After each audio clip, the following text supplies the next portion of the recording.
Mana endi kalsiy preparat beryapman, endi vitamin D beryapman deyapsiz, уже kech.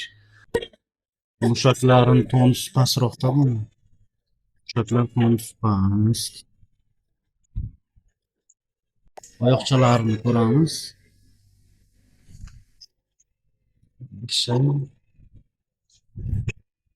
Tishlari yo'q-a hali? 10 oylikmidi? 11 oylik hali tishlari yo'q-a? Kecha bironta kalsiy preparatlar ichdimi dorilarni? Qanaqa kalsiy berdik? Siz aytayotgan hamma klinik belgilar o'sha 2 oyligidan beri o'sha bolachani ko'p yig'lashi, nevropatologda yurganingiz, ko'p terlab ketgan, soch to'kilgan dedingiz, hammasi raxit klinik belgilari. Bolachada 2 oylikda demak raxit klinik belgilari boshlangan. Yani shu paytgacha hali mushaklar tonusi to'liq tiklanmagan, tepa suyak boshning tepa qismidagi suyaklari yassillanib yotibdi, hali tishlari chiqmagan. Bu hammasi raxit klinik belgilari.